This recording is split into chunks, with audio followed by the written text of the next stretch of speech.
Buenas tardes, mi nombre es Nicole Valentino de Chapolanco y les vengo a hablar sobre el marco normativo para entidades en liquidación. En el sector público, cuando una entidad deja de cumplir su función, no simplemente desaparece, sino que inicia un proceso estructurado llamado liquidación. Este proceso implica tomar decisiones claves sobre qué hacer con sus recursos, cómo pagar sus obligaciones y a dónde se trasladarán sus bienes. En este contexto surge el marco normativo para entidades en liquidación, el cual establece las reglas contables que permiten organizar, controlar y transparentar toda esta etapa. A diferencia de una entidad en funcionamiento, aquí la contabilidad no busca medir crecimiento, sino gestionar el cierre de manera eficiente, garantizando que los activos se liquiden correctamente, los pasivos se paguen y la información financiera sea clave para la toma de decisiones.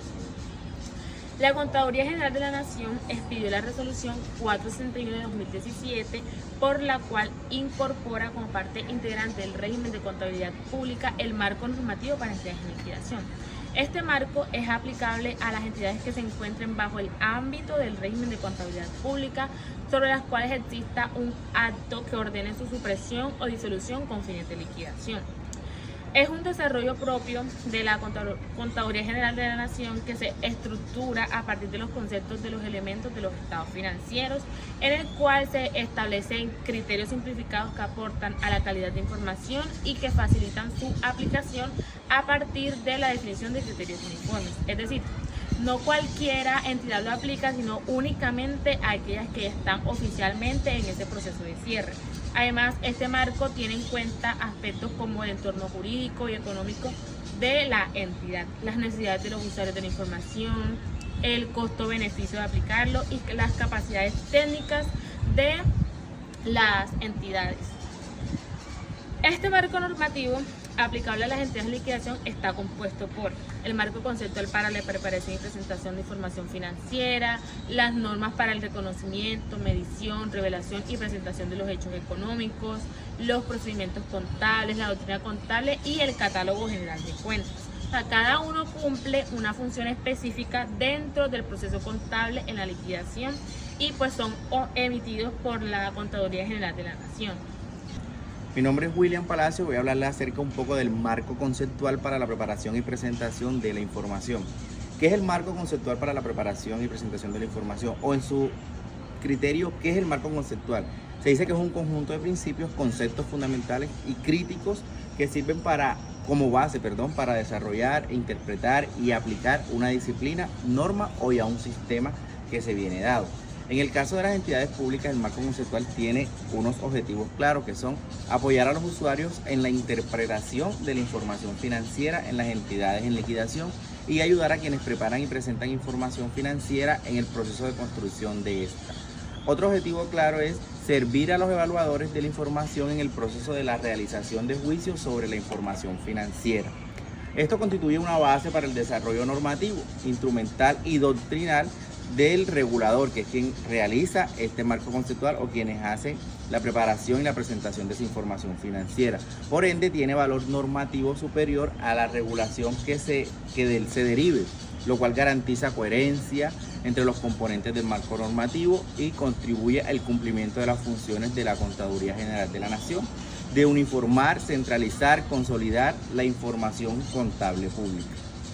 Ahora bien, en el marco conceptual para esta preparación, como le estaba dando un abreboca de la información general, a que hace referencia a ese marco conceptual, tenemos unos conceptos clave que regula la Contaduría General de la Nación, como son la caracterización de las entidades en liquidación, los usuarios de la información financiera de propósito general, o sea, quiénes son esos usuarios que miran esta información de entidades en liquidación, cuáles son esos objetivos de esa información financiera al momento de presentar esos estados financieros, cuáles son las características cualitativas de la información financiera de las entidades en liquidación.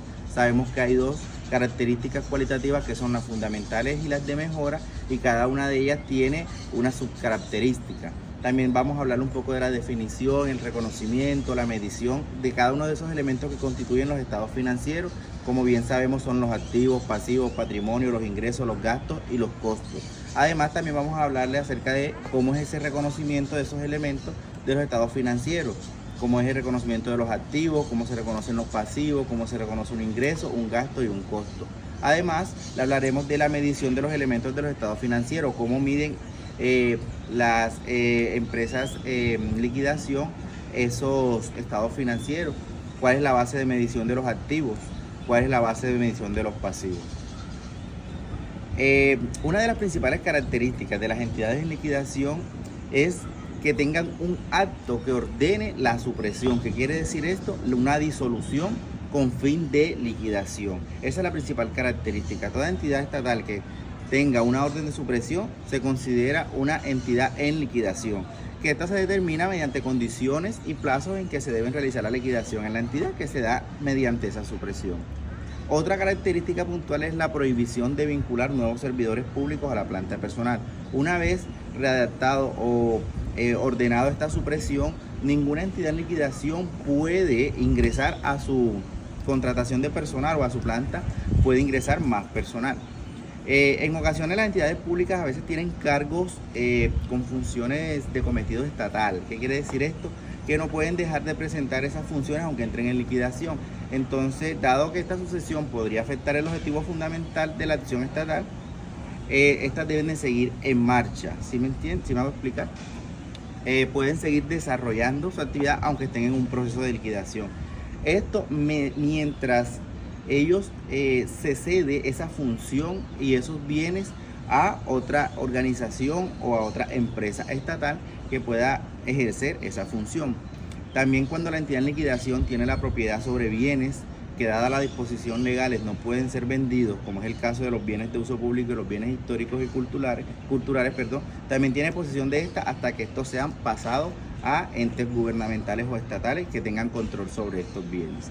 En algunas de las obligaciones de las entidades en liquidación serán asumidas por otras entidades públicas para el cual se establece su traslado. En ocasión, ese traslado de esos recursos están destinados con el pago de las mismas.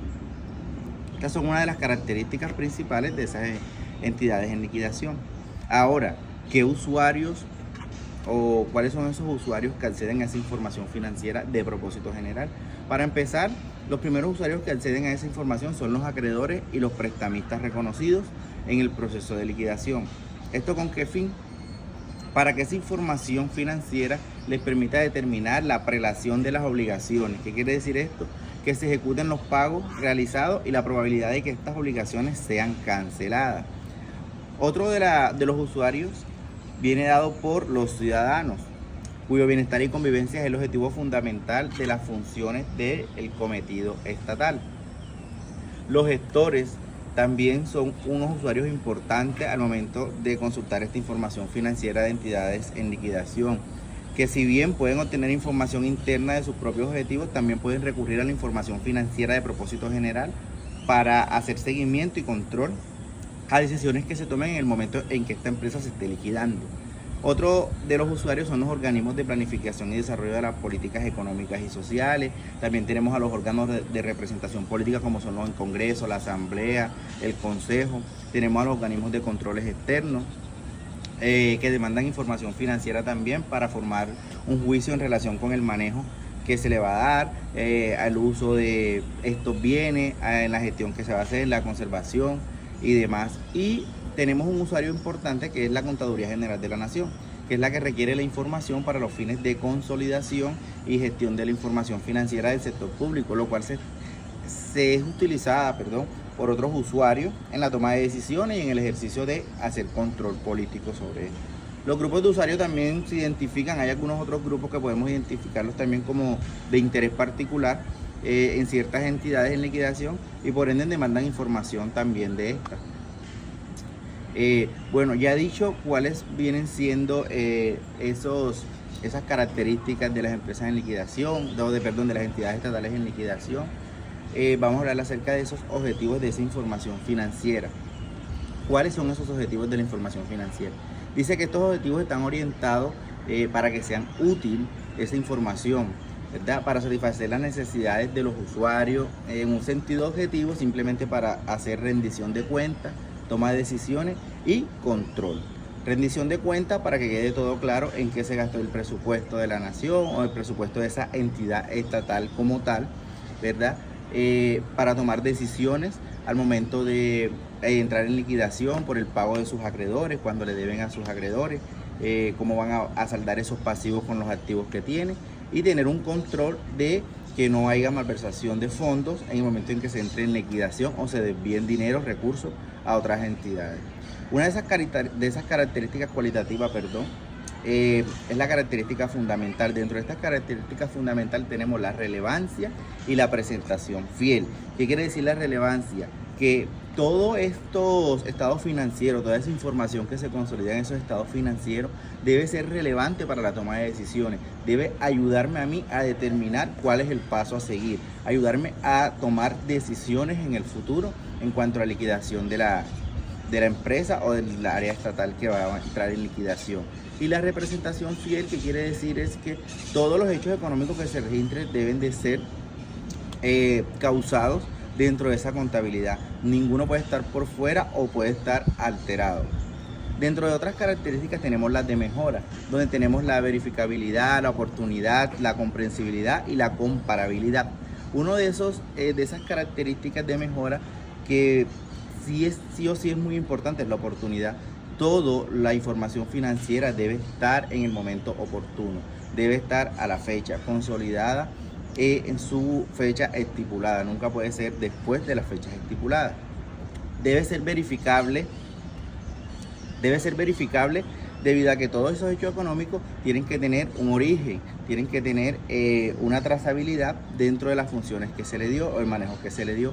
Debe ser comprensible, ¿por qué? Porque debe ser clara y entendible para todo tipo de usuario que entra a consultar este tipo de información.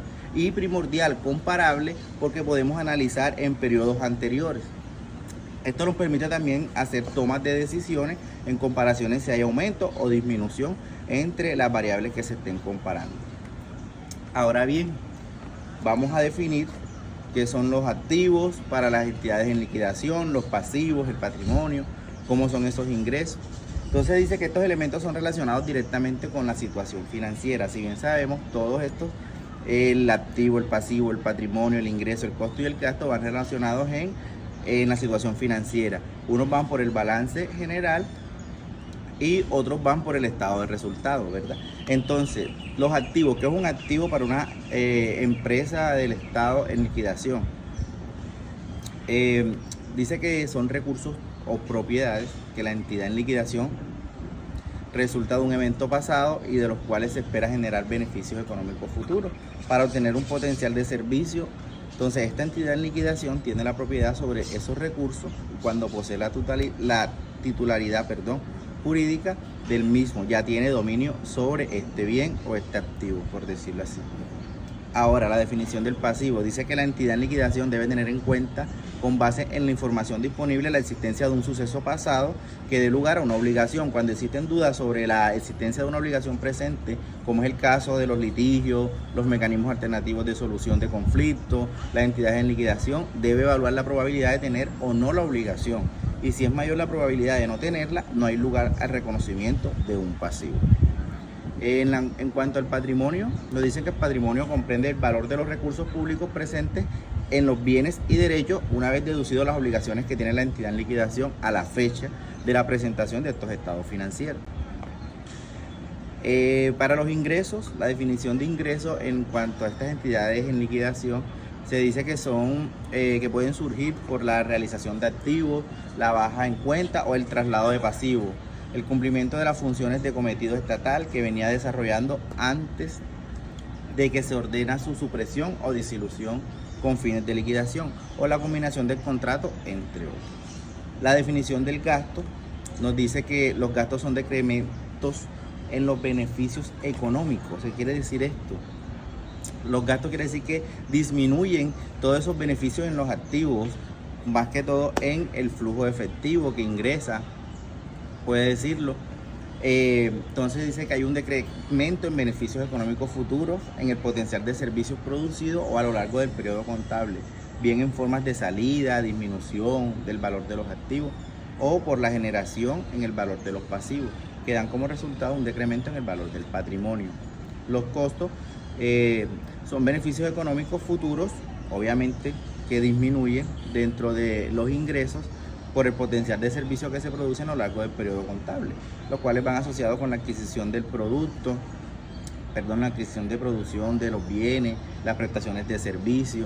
todo eso que se asocia a lo que se utiliza para hacer ese bien o para prestar ese servicio va asociado a ese costo, el cual al decrementar los ingresos me va a dar el costo final o el ingreso final.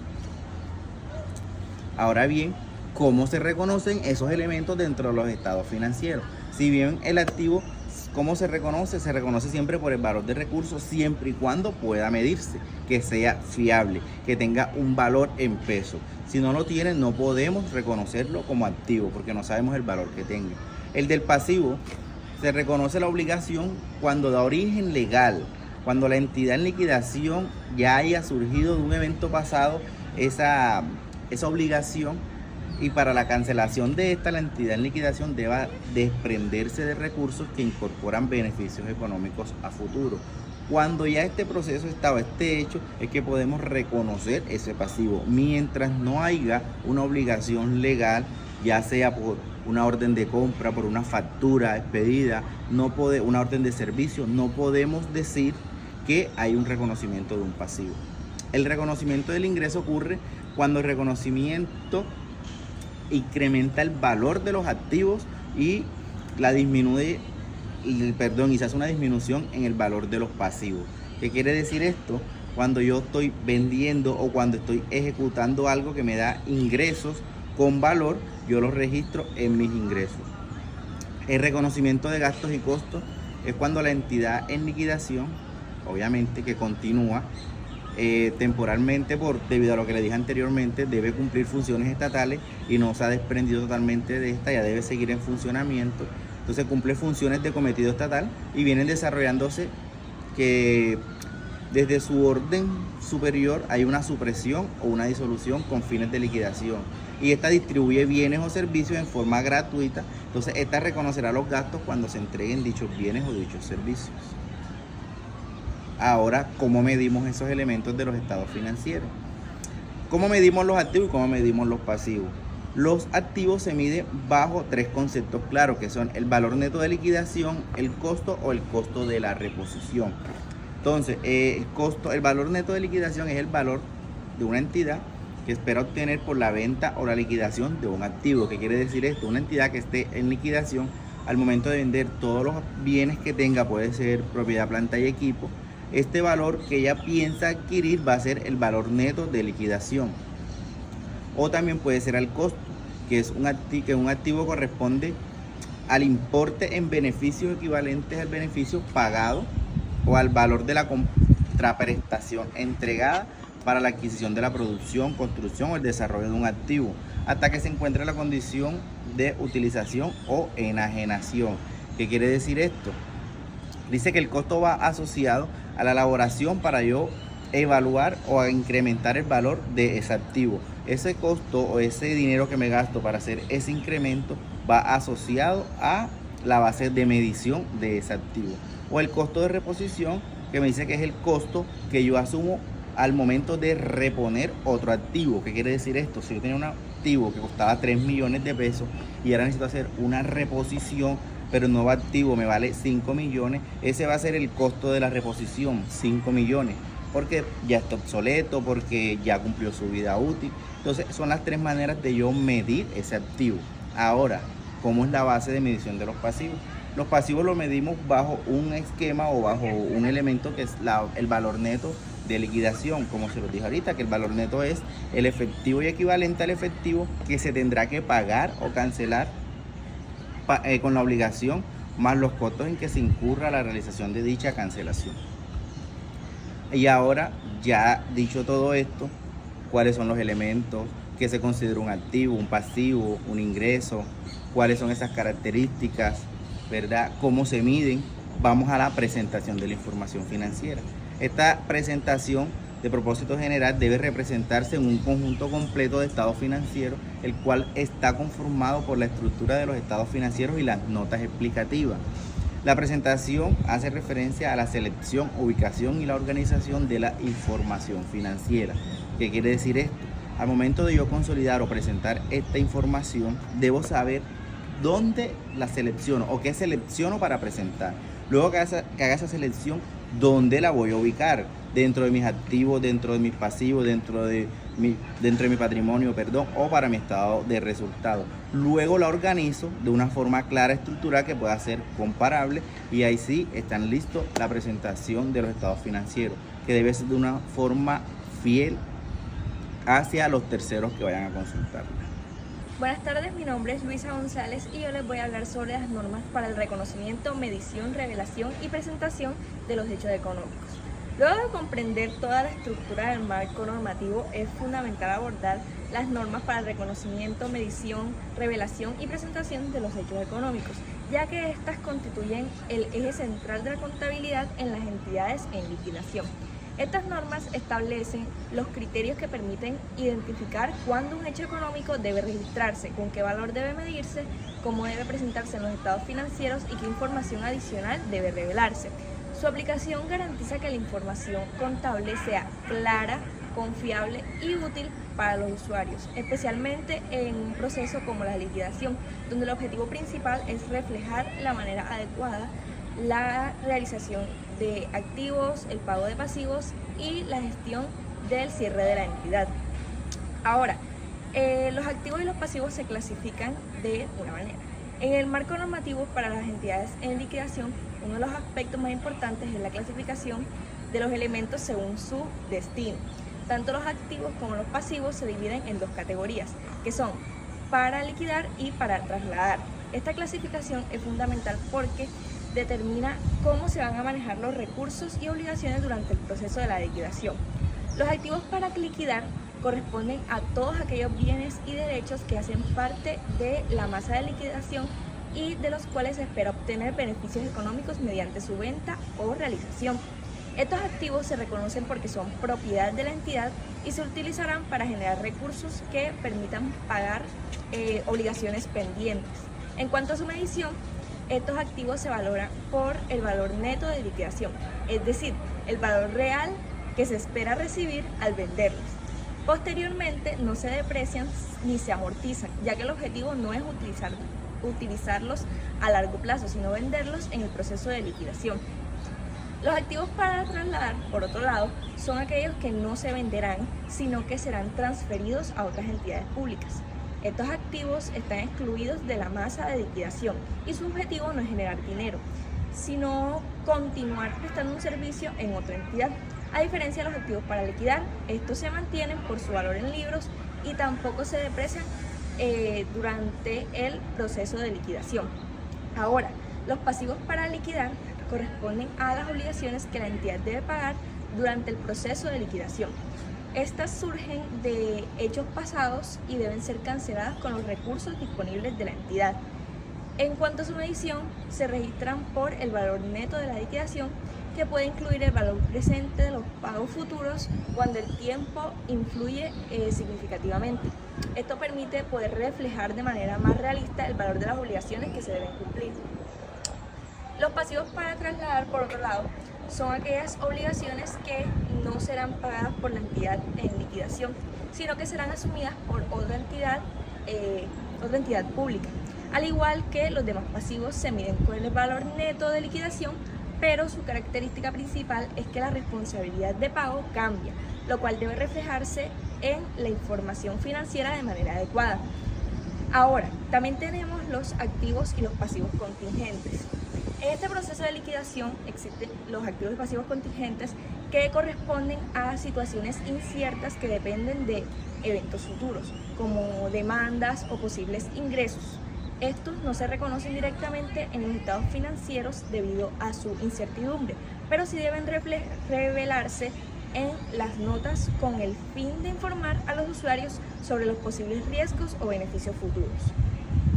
Ahora bien, respecto a los ingresos en entidades de liquidación, en una entidad en proceso de liquidación, los ingresos representan los incrementos en los beneficios económicos que se generan durante esta etapa, ya sea por la entrada de recursos o por la disminución de pasivos. Sin embargo, a diferencia de una entidad en funcionamiento, pues estos ingresos no buscan reflejar crecimiento, sino el avance en el proceso de cierre, especialmente a través de la realización de activos y la gestión de las obligaciones. Tenemos dos tipos de ingresos. lugar están los ingresos sin contraprestación, que son aquellos que la entidad recibe sin necesidad de entregar bienes o servicios a cambio. O sea, estos surgen, por ejemplo, de transferencias realizadas por otras entidades públicas, multas, sanciones u otros recursos que no implican un intercambio directo. O sea, en este caso, el ingreso se reconoce cuando la entidad tiene el derecho de recibir ese recurso y es probable que este ingreso se materialice siempre que se pueda medir con fiabilidad. Este tipo de ingresos es relevante en la liquidación ya que puede contribuir al pago de obligaciones sin requerir una actividad económica adicional. En segundo lugar, tenemos los ingresos con contraprestación. Estos ingresos se generan cuando existe un intercambio, es decir, cuando la entidad entrega un bien o presta un servicio a cambio de recibir un recurso. En el contexto de la liquidación, estos ingresos suelen originarse principalmente por la venta de activos como bienes muebles o inmuebles, o por la prestación de servicios residuales durante ese proceso. Estos ingresos se reconocen cuando se cumple la obligación de transferir el bien o prestar el servicio y cuando es posible medirse de manera confiable el valor que se va a recibir. Tenemos por otra parte la presentación de los estados financieros.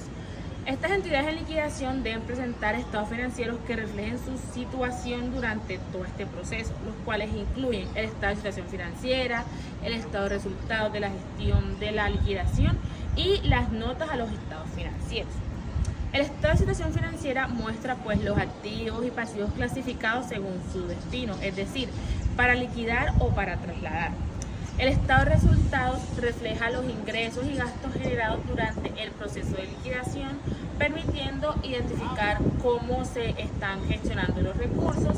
Y por último, pues las notas a los estados financieros cumplen un papel fundamental ya que complementan la información presentada, explicado en detalle aspectos como la forma en que se están liquidando los activos, el estado de las obligaciones y sus posibles riesgos, lo que garantiza pues una adecuada comprensión por parte de los usuarios que reciben pues toda esta información.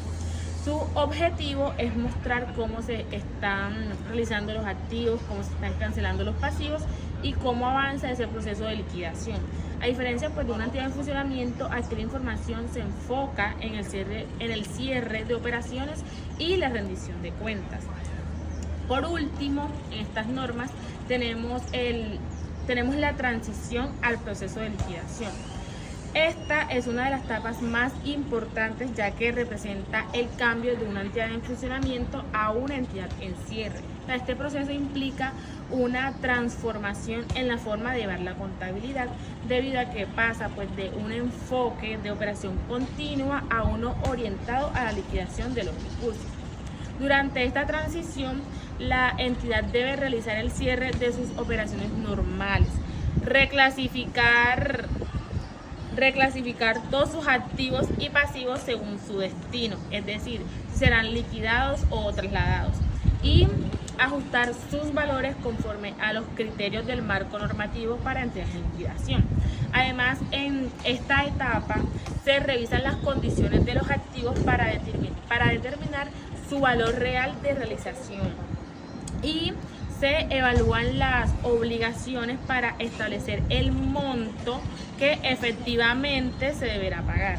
Este proceso es fundamental porque va a garantizar que la información financiera refleje la realidad económica de la entidad en el momento de iniciar ese proceso de liquidación. Para continuar cerca de esa normativa de las entidades en liquidación, vamos a hablar acerca del catálogo de cuentas. ¿Qué es el catálogo de cuentas dentro de esas entidades en liquidación? Este nos permite organizar y registrar cada operación contable de forma uniforme. Allí se incluyen cuentas relacionadas con gastos de personal, impuestos, servicios, subsidios, transferencias, costos y gastos propios del proceso de la liquidación. También aparecen cuentas específicas para registrar pérdidas o ajustes relacionados con activos y pasivos para liquidar o para trasladar. Por ejemplo, existen cuentas para registrar pérdidas por la medición de activos, para liquidar pérdidas por baja de cuentas de activos o ajustes relacionados con pasivos y obligaciones pendientes. Esto ayuda a controlar de manera más precisa el impacto financiero que tiene la liquidación sobre la entidad. Ahora bien, El catálogo de cuentas podemos definirlo de dos maneras. Primero, la estructura, cómo está estructurado, y lo otro es su descripción y la dinámica de las cuentas. Si bien conocemos nuestro PUC, que es el Plan Único de Cuentas para las entidades privadas, las entidades estatales o de gobierno también tienen su Plan Único de Cuentas, en este caso llamado catálogo de cuentas, donde está clasificado, su estructura va por una clase, por un grupo, una cuenta y también una subcuenta. Dentro de las clases conocemos las mismas clases que se conocen para las entidades privadas. La clase 1 es de activo, la clase 2 es de pasivo, la clase 3 de patrimonio, la 4 de ingresos, quinto gasto, sexto costos de venta, 7 costos de transformación, 8 cuentas de orden deudora y la 9 cuentas de orden acreedora. Ahora bien, dentro de los grupos hay un poquito de variación, porque ya la clase de activos va a variar esa dinámica, porque ya el grupo va a conocerse por unos números diferentes o unas subcuentas diferentes que no están relacionadas con las entidades privadas, que lo conoceremos más a fondo yéndonos a la página de la Contaduría General de la Nación, donde podemos ver cómo es la estructura de esos grupos. Para los activos tenemos el grupo 19, que son otros activos, que es donde vamos nosotros a consolidar todos esos activos que están en proceso de liquidación. En los pasivos tenemos el grupo 29, que son otros pasivos, donde dentro de estos van a estar todos esos elementos que se necesitan de pasivo para la liquidación. En el patrimonio tenemos el grupo 31, que es patrimonio de las entidades de gobierno, y el 32, que es patrimonio de las empresas, que normalmente para el PUC, Plan Único de Cuentas, lo conocemos es como capital de socio y el capital suscrito pagado. En la clase 4, que es la clase de ingresos, tenemos 6 grupos, que son los ingresos fiscales, las ventas de bienes, ventas de servicios, las transformaciones y subvenciones, operaciones interinstitucionales y otros ingresos que se tengan. En la clase 5 tenemos 6 grupos y lo podemos ver más a fondo, como les digo, en la página de la Contaduría. Para el grupo de activos tenemos unas cuentas que son activos para liquidar, que la podemos conocer como la 1987, que son activos para liquidar, que no existe en el Plan Único de Cuentas, donde desglosa todos esos activos que se van a liquidar: los efectivos y equivalentes al efectivo, las inversiones, las cuentas por cobrar, los préstamos por cobrar, el inventario, y ahí aparecen un número de subcuentas totalmente diferentes a las que veníamos usando nosotros dentro del Plan Único de Cuentas. También tenemos la dinámica que se puede conocer dentro de este catálogo de cuentas, que es cómo las cuentas interactúan de un activo, de un pasivo, de un patrimonio, porque estos también tienen partida doble. ¿Okay? Mi nombre es Emanuel Pérez, aquí con mis compañeros yo les vengo a hablar del procedimiento contable. El procedimiento contable, pues, para las entidades en liquidación establece cómo se deben registrar todos los hechos económicos en el momento que se ordena la liquidación, o sea, es decir, hasta el último día de esta liquidación se hace el procedimiento contable para tener así con total transparencia el momento en el cual se liquida esta empresa. Esta es la resolución 225 del 2020, que tiene como finalidad garantizar la información financiera que se refleje de manera clara, confiable y, como les decía, transparente. Pues también tenemos la determinación de los saldos iniciales para estas entidades, pues como los saldos iniciales, la definición de la fecha de transición, que en el momento que se ordena la suspensión y disolución de esta entidad, en este punto la entidad debe realizar un cierre contable. Como les decía, pues hasta el último día se mantiene este cierre, bajo el marco normativo que nos dictan para poder seguir estas medidas. Pues esto determina el resultado del ejercicio hasta el último día en el que se operó el negocio en marcha, como les venía diciendo. A partir de este momento deja de aplicarse el principio de negocio en marcha y comienza a utilizarse el marco normativo para entidades en liquidación. Etapa, pues, para identificar todos esos activos y pasivos, pues hay que reclasificarlos, ajustarlos de acuerdo pues las nuevas condiciones en liquidación, incorporando activos que no estaban reconocidos por el principio de legalidad y reclasificándolos con las partidas del patrimonio hacia la cuenta de resultados de ejercicios anteriores. Para esto es la determinación de los saldos iniciales. Aquí como definición pues tenemos activos y pasivos, los de liquidar y los de trasladar. Pues como sabemos, los activos para liquidar, esos se esperan tener unos beneficios o algunas utilidades de esos activos, como la venta de un edificio, la venta de equipo, de cómputo, de un vehículo. Pues se esperan tener un retorno de recuperación del efectivo en el que se invirtió esa entidad, para poder, así con los pasivos, poder, como con los pasivos para liquidación, tener el dinero para liquidar, digamos, cesantías, salarios, deudas que tienen pendientes. Con esos activos se liquidan y se pueden pagar y disolver los pasivos para liquidar. También tenemos los transitorios, que pues son activos que pueden, como lo decía anteriormente, cambiar para otra entidad y puede ser trasladado sin no tener que incurrir en una pérdida y en un costo mayor de transición, sino pues solo son trasladados y se tienen menos costos y no tienen pérdidas, y se utilizan estos activos, y estos pasivos pues se utilizan de manera adecuada. Como lo es en el ejemplo del activo a trasladar, y el pasivo a trasladar pues es semejante, ya que aquí no se transfieren bienes, sino se transfieren deudas, se transfieren obligaciones. Estos pues se los transfieren a otra entidad. La entidad de liquidación puede ser responsable de estas nuevas obligaciones. Para esto se trasladan y poder así cumplir con estas obligaciones y estos pasivos, y que no queden ahí como una deuda que nunca se pagó, sino pues ya llega a otra entidad y las puede cobrar en su totalidad. También tenemos la gestión de activos y pasivos durante el periodo de liquidación. Cuando la entidad adquiere bienes que posteriormente pues fueron liquidados, estos se reconocen como un activo para liquidar y se registran teniendo en cuenta el valor neto de la liquidación. Si existe diferencia entre el costo de adquisición y el valor estimado de esta liquidación, esa diferencia genera ganancias, pero mayormente genera pérdidas que afectan el resultado de la gestión en liquidación. Aquí también se contemplan situaciones en las que aparecen activos después de fechas de transición, llamándolos activos legalizados con posterioridad.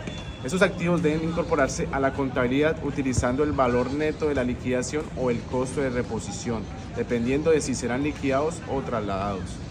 Tenemos reclasificaciones. Esto ocurre cuando por decisión administrativa o legal un activo pasivo cambia de destinación, como dice la palabra, se reclasifica, como por ejemplo un activo que inicialmente iba a liquidarse, pero puede terminar siendo trasladado a otra entidad pública, que puede pasar muy a menudo. En este caso puede reclasificarse contablemente para reflejar correctamente la nueva finalidad que tiene en la entidad en la cual se fue trasladado y fue reclasificado esto. Tenemos también el cierre contable final. El paso final de la entidad es el cierre contable definitivo, donde se cancelan todas las cuentas de ingresos, gastos, costos y otras cuentas del cierre de ingresos, gastos y costos, trasladando el saldo neto de patrimonio para garantizar la transparencia del sistema, las transparencias de activo, pasivo entre entidades. Debe reponerse como operaciones recíprocas donde el gasto de una debe coincidir con el ingreso de otra. Y claro, mantener un flujo de información fidedigno y oportuno entre las partes involucradas.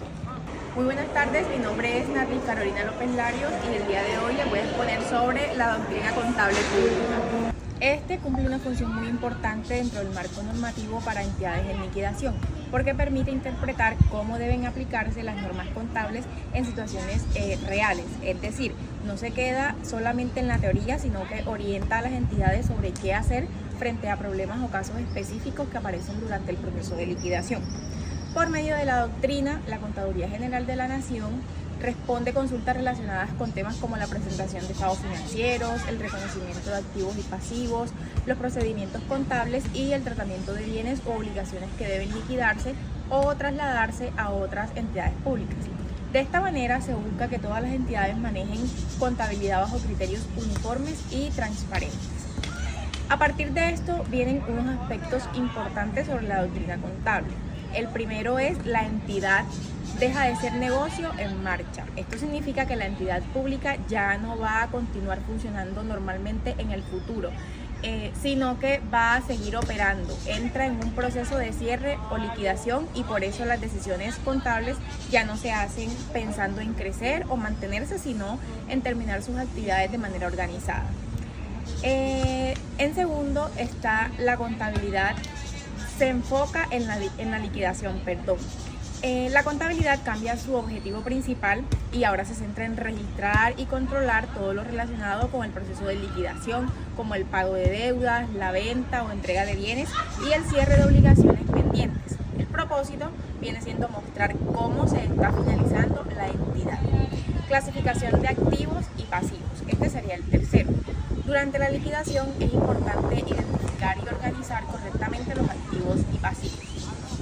En los activos están los bienes, derechos o recursos que posee la entidad y en los pasivos se encuentran las deudas y obligaciones pendientes. Esta clasificación permite saber qué recursos existen para responder por las obligaciones y cómo se distribuirán.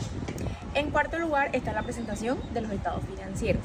Estos deben mostrarse de forma clara y actualizada la situación de la entidad en liquidación. Estos informes ayudan a conocer cuánto se debe, qué bienes existen y cómo avanza el proceso de cierre, garantizando información útil para la toma de decisiones. Y por último, la transparencia y representación fiel. La información contable debe reflejar la realidad de la entidad de manera honesta, clara y confiable. Esto busca evitar errores o irregularidades y garantizar que todas las personas involucradas conozcan cómo está realmente y financieramente el proceso de liquidación.